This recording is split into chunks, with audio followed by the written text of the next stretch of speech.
कक्षा में स्वागत है। आज हम सामाजिक विषय की पाठ्य पुस्तक हमारा इतिहास और नागरिक जीवन के नागरिक शास्त्र भाग के पाठ 3 क्षेत्र पंचायत और जिला पंचायत पे चर्चा करेंगे। इसमें क्षेत्र पंचायत पे आज हम लोग चर्चा करेंगे। बच्चों, पिछले पाठ में आपने त्रिस्तरीय पंचायत राज व्यवस्था के बारे में जाना था कि त्रिस्तरीय पंचायत राज व्यवस्था में 3 अंग होते हैं: ग्राम पंचायत, क्षेत्र पंचायत और जिला पंचायत। इस चित्र को आप पिछली बार भी देख चुके हैं। इसमें ग्राम पंचायत के बारे में आपने पिछले पाठ में खूब पढ़ा था। आपने ये जाना था कि ग्राम पंचायत एक गांव में रहने वाले निवासियों के से बनती है और इसके मुखिया को ग्राम प्रधान कहा जाता है। प्रधान जी का नाम तो आप अपने जानते ही होंगे, जानते हैं ना? तो अपनी उत्तर पुस्तिका में आप जरूर लिख लीजिएगा। ग्राम प्रधान और वार्ड सदस्य, यानी जो गांव को वार्डों में बांटा गया है, उनके सदस्य मिलकर गांव का खूब विकास करते हैं। ये सब तो आपने पिछली कक्षा में पढ़ा। आज हम क्या क्या जानेंगे? आज हम त्रिस्तरीय पंचायत राज व्यवस्था के दूसरे स्तर यानी क्षेत्र पंचायत के बारे में खूब जानकारी प्राप्त करेंगे। आज हम जानेंगे कि क्षेत्र पंचायत क्या है और इसका गठन कैसे होता है। हम इनके आरक्षित पदों के बारे में जानेंगे, हम इनके प्रमुख सदस्यों के बारे में जानेंगे तथा हम इनकी समितियों के बारे में जानेंगे और इनके कार्यों के बारे में भी आज जानकारी प्राप्त करेंगे। आज हम क्षेत्र पंचायत की आमदनी और उनका कार्यकाल भी जानेंगे। तो हम लोग चलिए इसकी विस्तृत चर्चा करते हैं। सबसे पहले हम क्षेत्र पंचायत के बारे में जानते हैं। क्षेत्र पंचायत क्या है? जैसे एक गांव के निवासियों को मिलाकर एक ग्राम सभा या ग्राम पंचायत बनती है, उसी तरह कई ग्राम पंचायतों को मिलाकर एक क्षेत्र पंचायत का निर्माण होता है। इसको हम लोग ब्लॉक भी कहते हैं और इसे विकास खंड भी कहा जाता है। आपको अपने विकास खंड के बारे में तो पता ही होगा। आपको अपना विकास खंड का नाम तो जानते ही होंगे। जानते हैं तो अपनी उत्तर पुस्तिका में लिख लीजिए और अगर नहीं जानते हैं तो हमारे साथ याद करने की कोशिश कीजिए, क्योंकि आपको अपने विकास खंड का नाम पता ही है। आप जब कक्षा 5 में पढ़ते थे तो आपके विद्यालय का क्या नाम था? क्या नाम लिखते थे? बिल्कुल, प्राथमिक विद्यालय। और उसके आगे आप लिखते थे अपने गांव का नाम। यानी अगर आप शेरपुर गांव में रह रहे हैं तो अपने विद्यालय का नाम आप क्या लिखते हैं? प्राथमिक विद्यालय शेरपुर। अब इसके बाद आप एक शब्द और लिखते थे, अपने विकास खंड का नाम। याद आया? बिल्कुल लिखते थे ना। मान लीजिए अगर आप सूरतगंज ब्लॉक में रह रहे हैं या सूरतगंज विकास खंड में रह रहे हैं तो आप अपने स्कूल का पूरा नाम कैसे लिखते थे? प्राथमिक विद्यालय शेरपुर विकास खंड सूरतगंज। अब आपको अपना विद्यालय का पूरा नाम याद आ गया होगा। यही जो आप विकास खंड सूरतगंज लिख रहे हैं, ये विकास खंड ही क्षेत्र पंचायत कहलाता है। क्षेत्र पंचायत को ब्लॉक भी कहा जाता है और इसके ऑफिस को ब्लॉक ऑफिस या ब्लॉक का दफ्तर भी कहते हैं। याद आ गया ना? अब अपनी उत्तर पुस्तिका में आप लिख लीजिए। आपको अपने सामने ये दिख रहा होगा माधोपुर क्षेत्र पंचायत। ये आपकी पुस्तक में भी दिया गया है।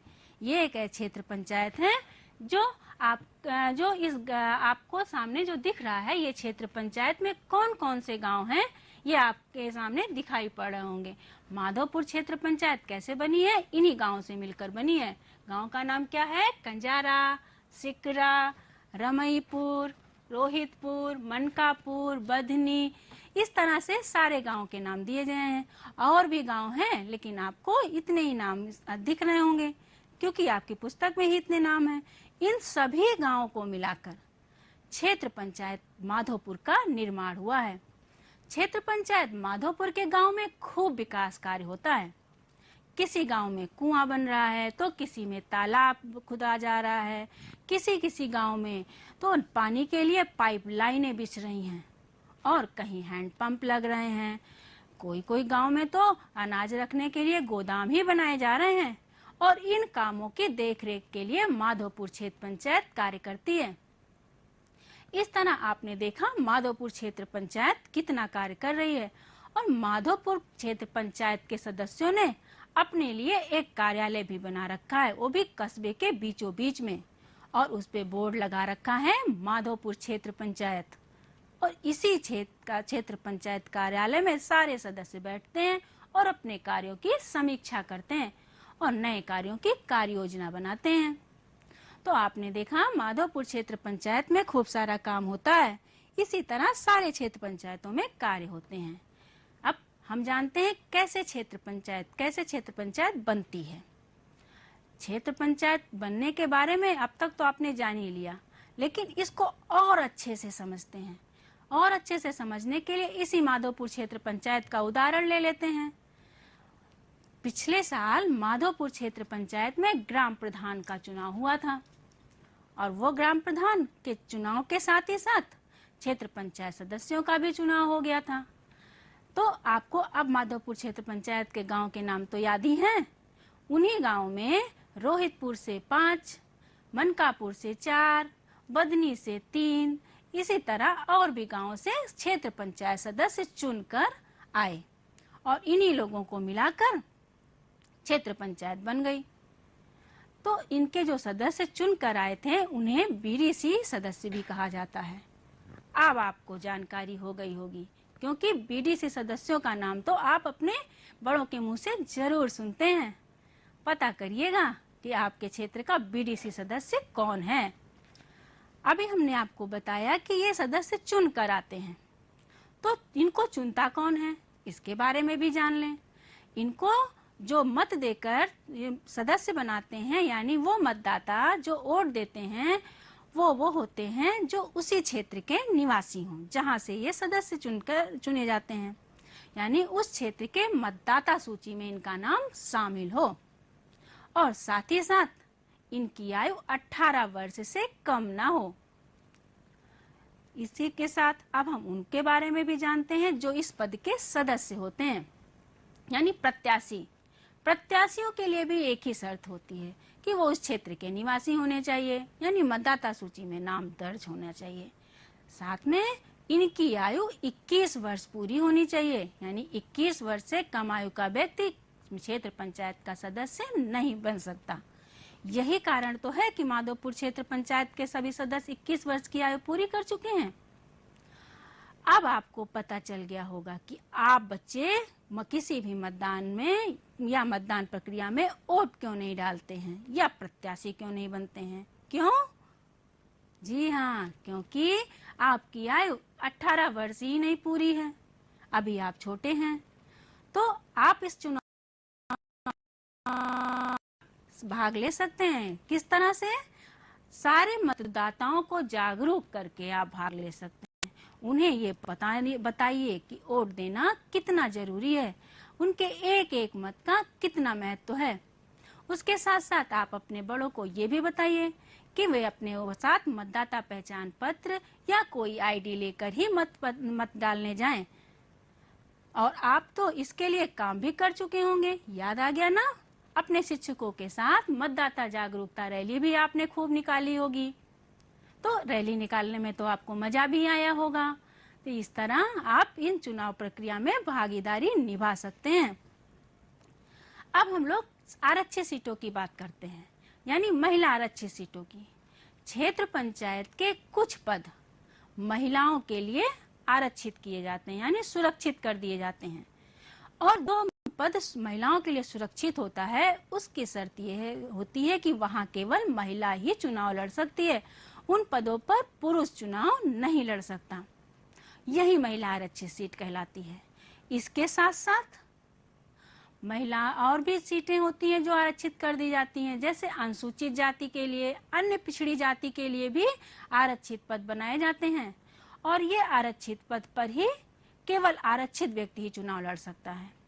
लेकिन ये आरक्षण की नियमावली निर्धारित है। कैसे निर्धारित है? उसके निर्धारण की एक प्रक्रिया है। जैसे जिस वर्ष, यानी इस वर्ष अगर वो पद महिलाओं के लिए आरक्षित है, तो अगली बार ये पद पुरुषों के लिए हो जाएगा। यानी अगले उन चुनाव में वहां पर पुरुष चुनाव लड़ सकते हैं, या सामान्य हो जाता है, कोई भी चुनाव लड़ सकता है। इस तरह और भी आरक्षण में बदलाव होते रहते हैं। अब आपको ये पता चल गया ना कि जो कभी कभी आपके क्षेत्र में पद आरक्षित होते हैं, महिलाएं चुनाव लड़ती हैं, तो अगली बार पुरुष भी लड़ सकते हैं, सामान्य भी लड़ सकते हैं। तो ये आरक्षण की नियमावली आपको जानकारी प्राप्त हो गई। अब आगे हम क्षेत्र पंचायत के प्रमुख पदों के बारे में जानते हैं। क्षेत्र पंचायत के सदस्य चुनकर आते हैं, उनका चुनाव होता है, ये तो आपने जान ही लिया। अब उनके कौन कौन से प्रमुख पद हैं ये हम लोग जान लें। वैसे तो सभी क्षेत्र पंचायत के सदस्य निर्वाचित होकर आते हैं। इसके अतिरिक्त वहां के सांसद और विधायक भी क्षेत्र पंचायत के सदस्य होते हैं। लेकिन इनके साथ क्या शर्त है? इनके साथ भी एक शर्त लगी हुई है। क्या? कि वो सांसद और विधायक उस क्षेत्र पंचायत के क्षेत्र का ही निवासी हो, यानी वहां की मतदाता सूची में उसका नाम दर्ज हो, तभी वो उस क्षेत्र पंचायत का सदस्य बन सकता है। और अब ये सारे सदस्य और विधायक और सांसद जी सभी लोग मिलकर अपने लिए एक पंचायत प्रमुख का चुनाव करते हैं, जिसे ब्लॉक प्रमुख भी कहा जाता है। आपने भी अपने ब्लॉक के प्रमुख का नाम सुना होगा, पता करिएगा उनका क्या नाम है और अपनी उत्तर पुस्तिका में जरूर लिखिएगा। और पंचायत प्रमुख यानी ब्लॉक प्रमुख की सहायता के लिए सभी आपस में विचार विमर्श करते हैं, सभी सदस्य, और उनके सहायता करने के लिए उप प्रमुख और कनिष्ठ उप प्रमुख का भी चुनाव कर लेते हैं। पंचायत प्रमुख और उप प्रमुख और कनिष्ठ उप प्रमुख मिलकर अपने कार्य की कार्य योजना बनाते हैं। इसमें पंचायत प्रमुख और उप प्रमुख और कनिष्ठ उप प्रमुख वही सदस्य हो सकते हैं जो निर्वाचित होके आते हैं, यानी विधायक और सांसद इस पद को नहीं प्राप्त कर सकते हैं। इन सभी अपनी बैठकों का यानी इनकी बैठकों का जो अध्यक्षता करता है वो पंचायत प्रमुख करता है, और उनकी अनुपस्थिति में उप प्रमुख करता है। उप प्रमुख की अनुपस्थिति में कनिष्ठ प्रमुख करता है। तो ये सभी लोग मिलकर अपने क्षेत्र के कल्याण और विकास के लिए खूब कार्य करते हैं। हमने देखा क्षेत्र पंचायत अपने क्षेत्र में खूब काम करती है, खूब सारा विकास कराती है। तो अब इसके लिए वो कैसे कार्य करती है इसके बारे में जान लेते हैं, यानी क्षेत्र पंचायत की विभिन्न समितियों के बारे में हम जानते हैं। वैसे हमने अभी तक जाना कि क्षेत्र पंचायत का प्रमुख कार्य ही ग्राम पंचायत के कार्यों की देखभाल करना है। तो देखभाल करने के लिए वो क्या करेंगे? देखभाल करने के लिए वो उन्होंने छोटी छोटी समितियों का निर्माण कर रखा है, और इन समितियों में कम से कम 10 और अधिक से अधिक 15 सदस्य होते हैं जो इस कार्य को करते हैं। आपको सामने दिख रहा होगा क्षेत्र पंचायत की कौन कौन सी समितियां हैं। इसमें सबसे पहले लिखा है निर्माण समिति। निर्माण समिति माने क्षेत्र की निर्माण समिति, निर्माण कार्यों की देखभाल करने वाली। दूसरी जल समिति है, और तीसरी शिक्षा समिति, चौथी स्वास्थ्य समिति है। तो ये समितियां महत्वपूर्ण समितियां। इसके अतिरिक्त और भी समितियां हैं जो क्षेत्र पंचायत में कार्य करती हैं। सबसे पहले हम निर्माण समिति की बात करते हैं, क्योंकि ये सारी समितियां अपने नाम के अनुरूप ही कार्य करती हैं। क्षेत्र निर्माण समिति का क्या कार्य है? क्षेत्र निर्माण समिति अपने क्षेत्र में हो रहे किसी भी निर्माण कार्य पर नजर रखती है, और जो निर्माण कार्य हो चुका है उनकी देखभाल भी करती है। इसी तरह जल समिति अपने क्षेत्र में जल की व्यवस्था पर देखती है। साथ ही साथ शिक्षा समिति का कार्य तो हम लोग के से संबंधित है, यानी पढ़ाई लिखाई से संबंधित है। शिक्षा समिति जो है वो विद्यालयों में जाती है और उनकी समस्याएं सुनती है और समाधान करने का प्रयास भी करती है। स्वास्थ्य रक्षा समिति जो होती है वो मनुष्यों और पशुओं दोनों के स्वास्थ्य का ध्यान रखती है। उनके टीकाकरण, उनके महामारी फैलने से रोकथाम, इस तरह के कार्य स्वास्थ्य रक्षा समिति करती है। इन समितियों के सदस्यों को सरकार द्वारा बनाई गई समस्त योजनाओं की जानकारी होती है, और ये देखती है कि ये जो कार्य हो रहे हैं वो योजना के अनुरूप हो रहे हैं कि नहीं हो रहे हैं। साथ ही साथ वो ये भी जानने का प्रयास करती है कि उनके कार्य जो किसके लिए किए जा रहे हैं और जिनके लिए किए जा रहे हैं वो इस कार्य से लाभान्वित हो रहा है कि नहीं हो रहा है। ये सारे काम समितियों के होते हैं। समितियों के बाद अब हम इनके कार्यों के बारे में जानते हैं। कार्यों से संबंधित क्या, समितियां तो देखभाल कर लेती हैं, लेकिन इनके कुछ कार्य भी तो हैं, कार्य और दायित्व भी तो होते हैं, उसको भी ये पूरा करते हैं। इनके कार्यों के बारे में आपको दिख रहा होगा कि सबसे पहले क्या लिखा है, पक्की सड़कों का निर्माण करना, फिर पशु चिकित्सालय बनवाना, फिर प्राथमिक स्वास्थ्य केंद्र का निर्माण करना, फिर खाद और बीज केंद्र खुलवाना और स्कूल बनवाना। तो ये सारे कार्य के अतिरिक्त भी और कार्य हैं, तो इन्हें थोड़ा विस्तृत रूप से हम जानते हैं। पक्की सड़कों का निर्माण करना मतलब जहाँ कहीं भी आवश्यकता होती है, जहाँ यातायात की सुविधा ना हो और उसको सुगम बनाना है, तो वहाँ पर ये पक्की सड़कों का निर्माण करते हैं। इसके अलावा ये अपने क्षेत्र के पशुओं की सुरक्षा और स्वास्थ्य के देखभाल के लिए जिस जगह पर आवश्यकता होती है वहाँ पशुओं के लिए अस्पताल भी खुलवाते हैं और साथ ही वहाँ पे दवाओं की भी व्यवस्था करते हैं, जिससे उनके साथ क्षेत्र के सारे पशु स्वच्छ और सुरक्षित रहें। उसके साथ ही साथ ये प्राथमिक स्वास्थ्य केंद्र का निर्माण करवाते हैं।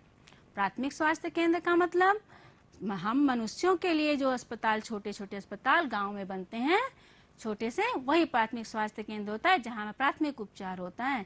याद आ गया ना, वही प्राथमिक स्वास्थ्य केंद्र जहां पर एनएम दीदी बैठती हैं। ये खुलवाने का कार्य क्षेत्र पंचायत करती है, जहां आप बच्चे पल्स पोलियो की 2 बूंद भी पीने जाते हैं, वही स्वास्थ्य केंद्र। आपके गांव में, अधिकांश बच्चों के गांव में तो ये होगा ही होगा, आप वहां जाते भी होंगे। तो आप पता करिएगा कि ये किसने बनवाया है, आपके क्षेत्र पंचायत के स्वास्थ्य विभाग, स्वास्थ्य जो समिति है वो अनुमोदन करी होगी, तब ये कार्य हुआ होगा। इसके अलावा ये खाद और बीज केंद्र खुलवाते हैं। खाद और बीज केंद्र खुलवाने का काम तो हर गांव में कराना जरूरी होता है, क्योंकि गांव में ही तो खाद और बीज केंद्र की जरूरत होती है। आपके घरों में भी खाद और बीज आता होगा, और जो हमारी क्षेत्र पंचायत जिस दुकान को खुलवाती, यानी जो केंद्र खुलवाती है, उसे क्या कहा जाता है, सहकारी समिति।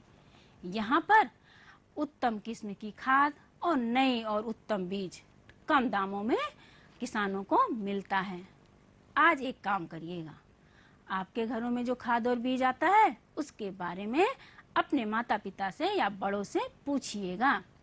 आप पूछिएगा कि ये कहाँ से लाते हैं, और अगर वो सहकारी समिति से लाते हैं तो बताइएगा, अच्छी बात है, और अगर नहीं लाते हैं तो उनको बताइएगा कि आप सहकारी समिति के केंद्र से इन चीज़ों को लाएं, जिससे उन्हें अच्छे किस्म की खाद भी मिल सके और उत्तम और नए बीज मिल सकें, जिससे उनके खेतों में अच्छी उपज उगे।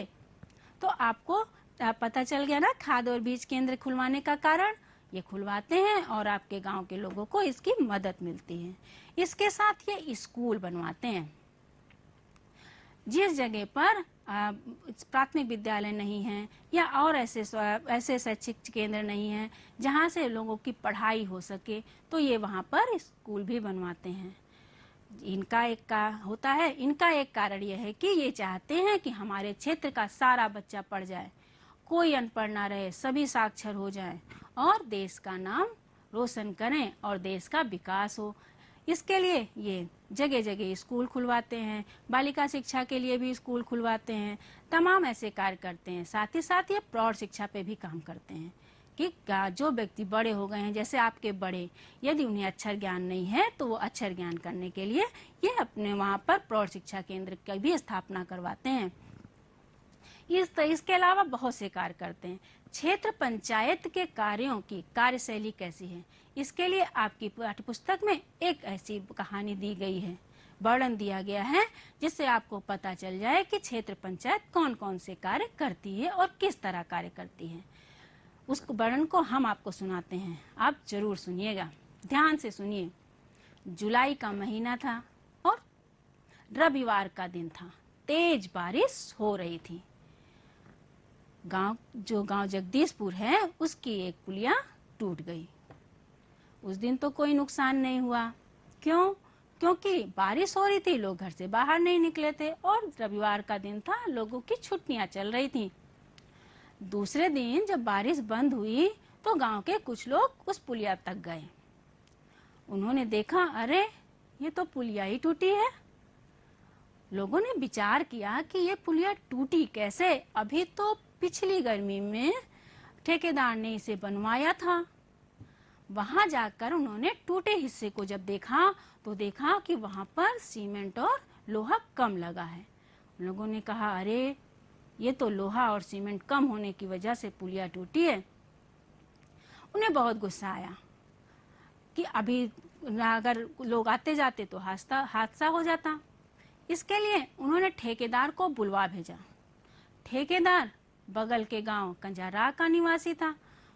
उसने आने से मना कर दिया। उसने कहा, हम नहीं आएंगे। अब सबको बहुत गुस्सा आया। लोग जगदीशपुर गांव के लोगों ने जुलूस बनाया और क्षेत्र पंचायत दफ्तर पहुंच गए। वहां पर जो क्षेत्र पंचायत दफ्तर में पंचायत प्रमुख बैठे थे श्री घनश्याम सिंह, उनसे उन्होंने अपनी खूब शिकायत करी और कहा कि पुलिया टूट गई, वहां लोहा और सीमेंट इतना कम लगा था, नुकसान हो जाता, किसी की जान भी जा सकती थी। घनश्याम सिंह जी ने उनकी सारी बातें सुनी और उन्हें बैठने के लिए कहा और अपने क्षेत्र निर्माण समिति को पुलिया देखने के लिए भेजा।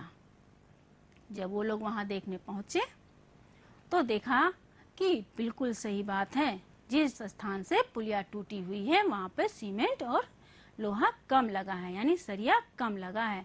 अब उन्हें तो भाई गुस्सा आ गया। वो वहां से आकर सारी बातें पंचायत प्रमुख को बताई। पंचायत प्रमुख भी गुस्से में हो गए और उन्होंने तुरंत जगदीशपुर गांव के ग्राम प्रधान को बताया कि ठेकेदार को तुरंत बुलाया जाए। अब तो ठेकेदार को पंचायत दफ्तर आना ही पड़ा। जब ठेकेदार पंचायत दफ्तर आया तो लोगों ने उसको खूब फटकार लगाई और कहा कि तुम्हारे इस कार्य के लिए हम उसकी रिपोर्ट पुलिस में करेंगे।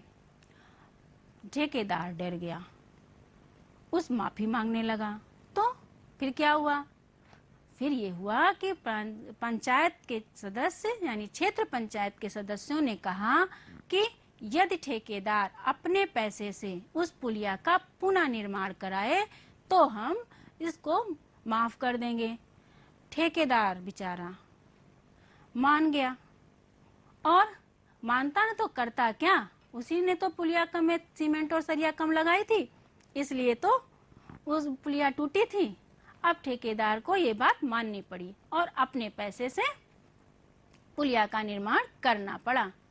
तो आपने देखा क्षेत्र पंचायत के सदस्य किस तरह अपना कार्य करवाते हैं। ये इनकी कार्य प्रणाली है और इसी तरह वो सारी समितियां कार्य करती हैं और क्षेत्र पंचायत अपना कार्य करवाता है। तो बच्चों, आज के पाठ में बस इतना ही। अगले पाठ में हम लोग फिर मिलेंगे एक नई जानकारी के साथ। अगली कक्षा जिला पंचायत की है ना, उसको हम लोग अगली बार पढ़ेंगे और जिला पंचायत के बारे में सब कुछ जानेंगे।